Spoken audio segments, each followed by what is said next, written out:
இன்றைக்கி மதியமாக கேரட் ரைஸும் அது கூடவே வந்து பார்த்திங்கன்னா லேஸும் வச்சு சாப்பிட்டேன்.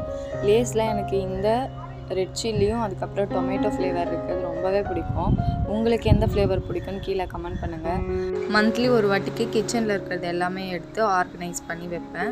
ஸோ இந்த வாட்டிக்கு நம்ம ஸ்பாரில் வாங்கியிருக்க புது ப்ராடக்ட் எல்லாமே எடுத்து ஓப்பன் பண்ணி நம்ம ரீஃபில் பண்ணி வச்சுருக்கோம்.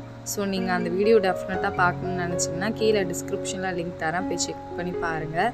ஸோ இந்த வீடியோ ரொம்பவே நல்லாயிருக்கும், ஒரு மைண்ட் ரிலாக்ஸிங்காக இருக்கும். டெஃபினட்டாக செக் பண்ணி பாருங்கள். எல்லாத்தையுமே ஆர்கனைஸ் பண்ணி முடிச்சதுக்கப்புறமா ஈவினிங் போல் வீட்டிலே பீட்சா வந்து மேக் பண்ணியிருந்தேன். இது ஆக்சுவலி ரொம்பவே டேஸ்டியாக இருந்தது. நான் இன்றைக்கி வெஜ்ஜில் தான் ட்ரை பண்ணியிருந்தேன், பட் நெக்ஸ்ட் டைம் சிக்கனில் ட்ரை பண்ணலாம். ஸோ டின்னருக்கு சப்பாத்தியும் உருளைக்கிழங்கு கிரேவியும் இந்த காம்பினேஷன் எனக்கு ரொம்பவே பிடிக்கும்.